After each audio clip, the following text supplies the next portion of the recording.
বিজ্ঞানীদের কাছে অপার এক রহস্যের নাম আটলান্টিক বা অতলান্তিক মহাসাগর। ১৯১২ সালে বিশ্বখ্যাত টাইটানিক জাহাজডুবির ঘটনাটি ঘটেছিল উত্তর আটলান্টিকে। এছাড়াও বিভিন্ন রহস্যময় ঘটনা ও বিমান দুর্ঘটনার কারণে এই মহাসাগরটি সবসময় রয়েছে আলোচনার কেন্দ্রবিন্দুতে। এটি পৃথিবীর দ্বিতীয় বৃহত্তম মহাসাগর। শুনতে অবাক লাগলেও এই মহাসাগরটি পৃথিবী পৃষ্ঠের প্রায় ১/৫ এবং পৃথিবীর মোট জলভাগের প্রায় ২৯ ভাগ এলাকা জুড়ে বিস্তৃত। সুপ্রিয় দর্শক, চলুন তবে আর কথা না বাড়িয়ে আদ্যপ্রান্তর এই পর্বে আটলান্টিক মহাসাগরের খুঁটিনাটি জেনে আসি।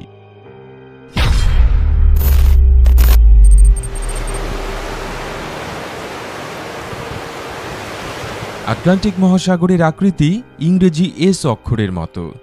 ইউরোপিয়ান মতাদর্শ মতে পুরাতন পৃথিবী থেকে নতুন পৃথিবীকে পৃথককারী মাধ্যম হল এই মহাসাগর। এই মহাসাগরের পশ্চিমে উত্তর ও দক্ষিণ আমেরিকা মহাদেশ এবং পূবে ইউরোপ ও আফ্রিকা মহাদেশ অবস্থিত। মহাসাগরটি উত্তর দক্ষিণে উত্তর মহাসাগর থেকে দক্ষিণ মহাসাগর পর্যন্ত বিস্তৃত। আটলান্টিক মহাসাগর ডেনমার্ক প্রণালী, গ্রিনল্যান্ড সাগর, নরওয়েজিয়ান সাগর ও বারেন্টস সাগরের মধ্য দিয়ে আর্কটিক মহাসাগরের সাথে সংযুক্ত হয়েছে। দক্ষিণ আমেরিকার কেপ হর্নের কাছে আটলান্টিক মহাসাগর প্রশান্ত মহাসাগরের সাথে মিলিত হয়েছে এবং আফ্রিকার দক্ষিণে কেপ আগুল হাসের কাছে আটলান্টিক মহাসাগর মিশেছে ভারত মহাসাগরের সাথে। এই মহাসাগরটি আমেরিকাকে ইউরেশিয়া এবং আফ্রিকা থেকে বিভক্ত করেছে। পৃথিবীর প্রায় ৫ ভাগের ১ ভাগ এলাকা জুড়ে অবস্থিত আটলান্টিক মহাসাগরের আয়তন ১০,৬৪,৬০,০০০ বর্গ কিলোমিটার। এর মধ্যে উত্তর আটলান্টিকে ৪,১৪,৯০,০০০ বর্গ কিলোমিটার আর দক্ষিণে ৪,২,৭০,০০০ বর্গ কিলোমিটার। প্রান্তিক সমুদ্র সহ এই মহাসাগরের উপকূলের দৈর্ঘ্য ১,১১,৮৬৬ কিলোমিটার। আটলান্টিকের গড় গভীরতা ৩,৬৪৬ মিটার বা ১১,৯৬২ ফুট। পুয়ের্তো রিকো ট্রেঞ্চ হচ্ছে এই মহাসাগরের সবচেয়ে গভীরতম এলাকা, যা পরিচিত মিলাওয়াকি দ্বীপ নামে।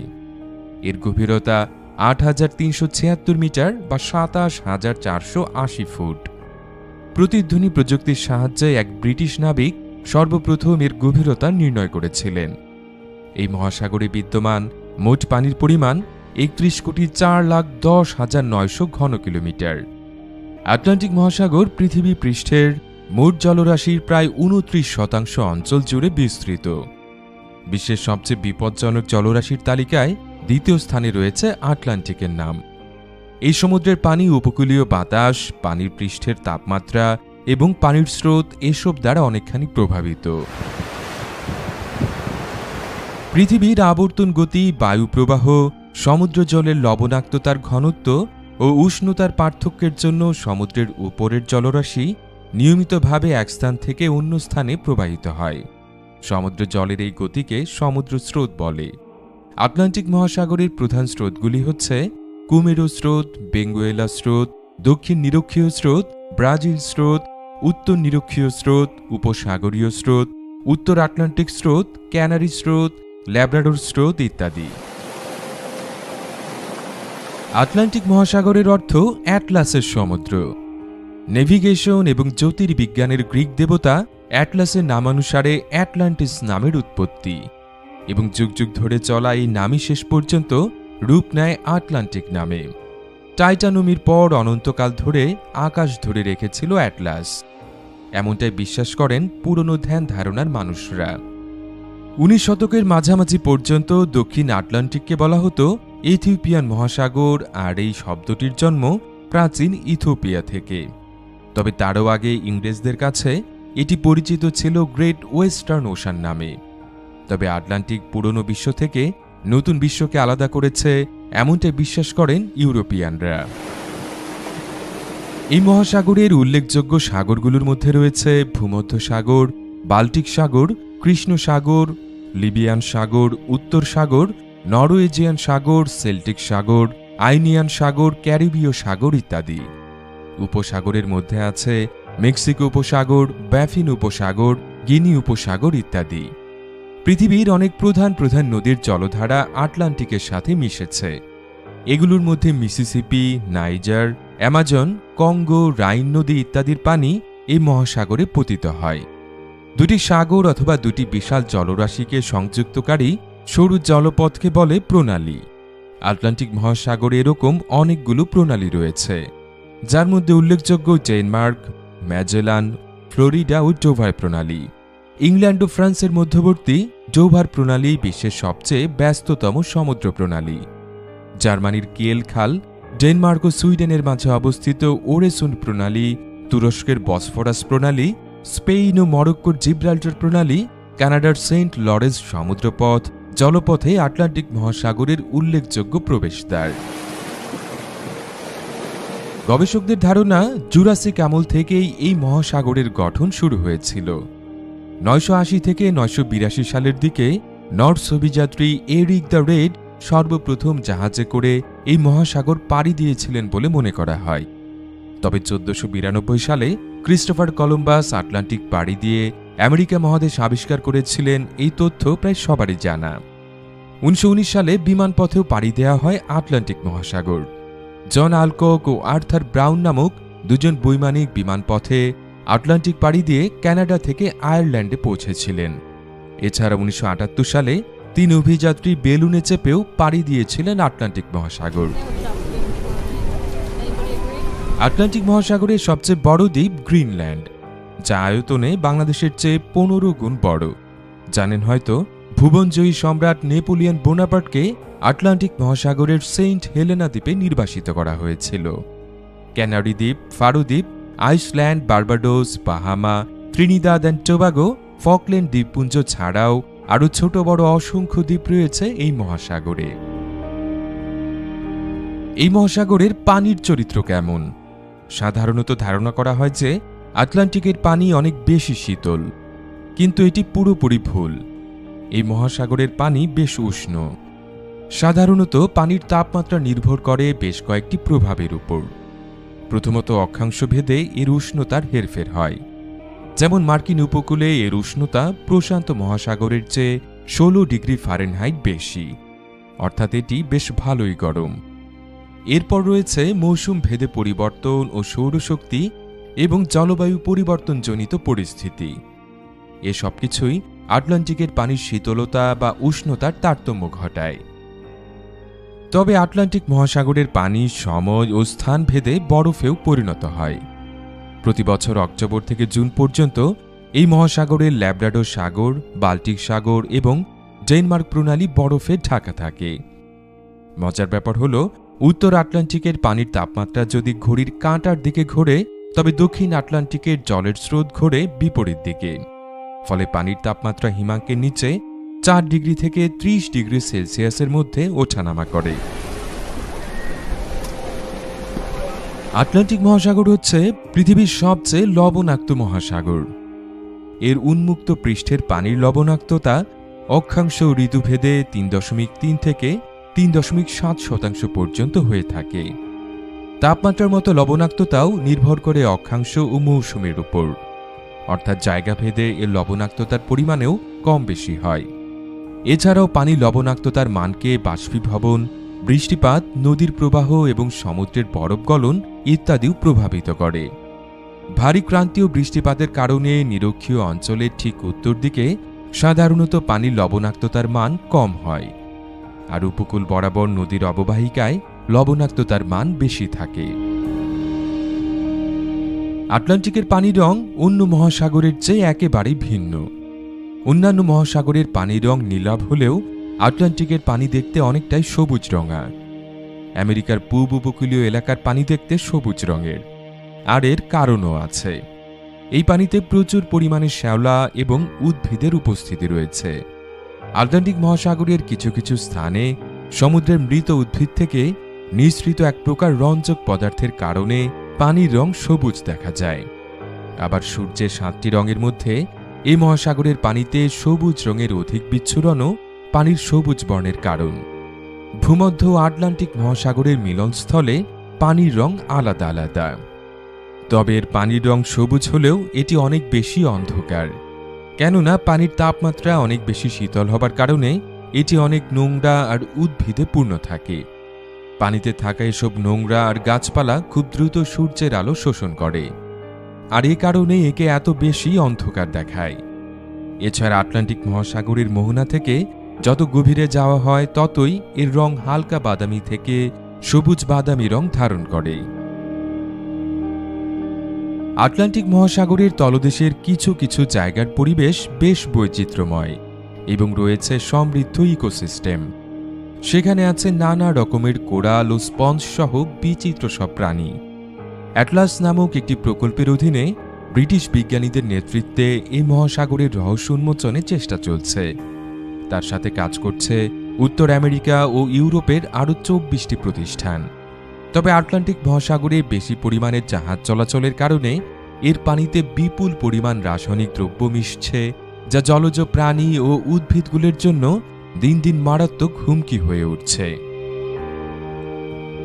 জীববৈচিত্র্যের মতো মৎস্য সম্পদের বিশাল ভাণ্ডার রয়েছে এই মহাসাগরে। মৎস্য সম্পদের প্রাচুর্যতার দিক থেকে এই মহাসাগরের অবস্থান দ্বিতীয়। পৃথিবীর মোট মাছের প্রায় ২৫% আটলান্টিক মহাসাগর থেকে আসে। সবচেয়ে বেশি মাছ পাওয়া যায় Grand Banks, Scottish Shelf, Georges Bank সহ আশপাশের জলরাশি, ফান্ডি উপসাগর এবং উত্তর সাগরের ডগার ব্যাংক সহ বেশ কয়েকটি স্থানে। তবে জলবায়ু পরিবর্তন সহ নানা কারণে ১৯৫০ সালের পর থেকে মৎস্য ভাণ্ডারগুলোতে উল্লেখযোগ্য পরিবর্তন এসেছে।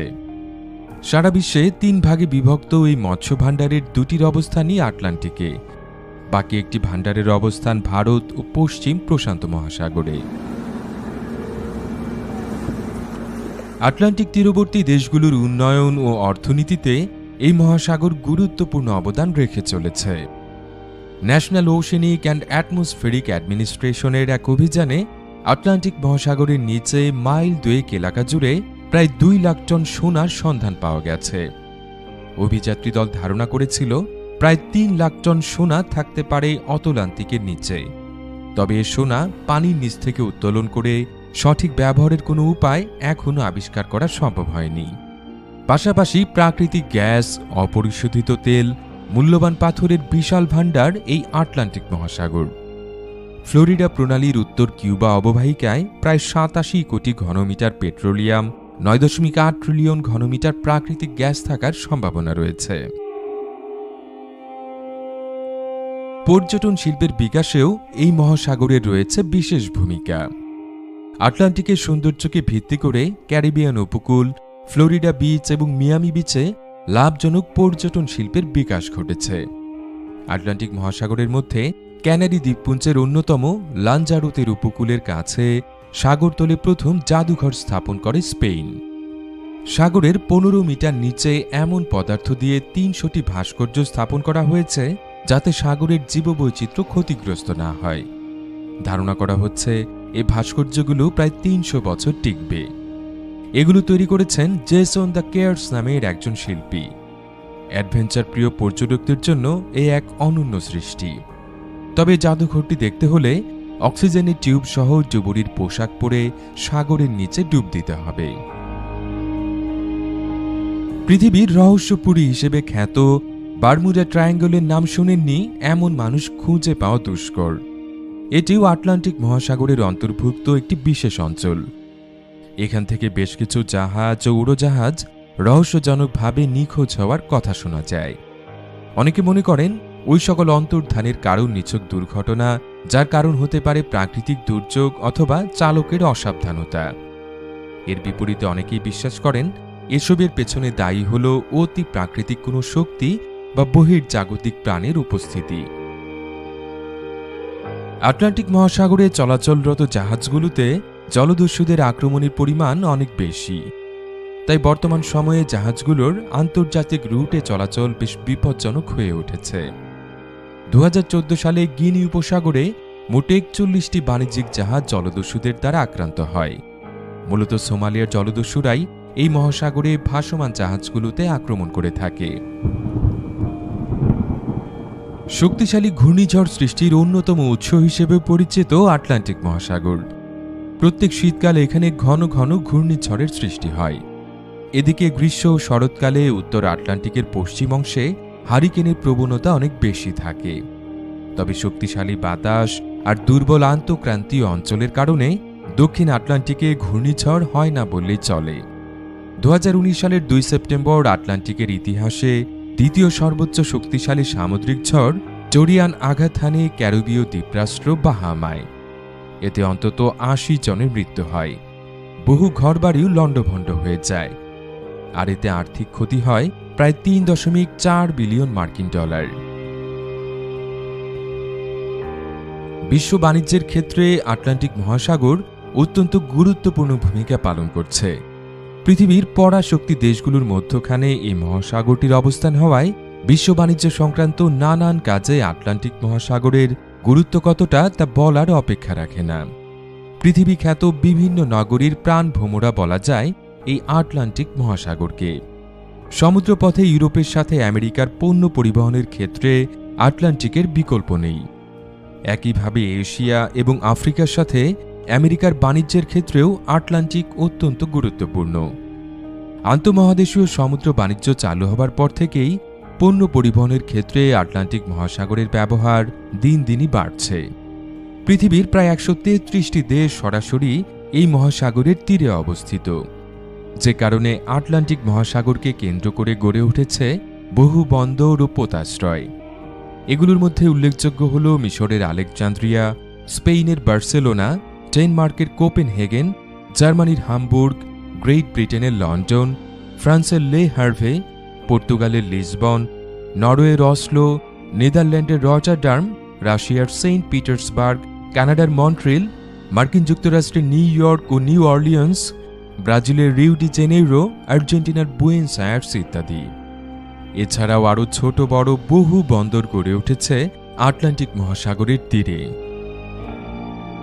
তবে সাম্প্রতিক সময়ে পরিবেশবাদীদের মাথা ব্যথার কারণ হয়ে উঠেছে আটলান্টিকের দূষণ। নানাভাবে দূষণের শিকার হওয়া এই মহাসাগরের পানিকে দূষণমুক্ত রাখতে বিভিন্ন আন্তর্জাতিক সংস্থা বিভিন্ন ধরনের চুক্তি করলেও কমানো যাচ্ছে না এই দূষণ।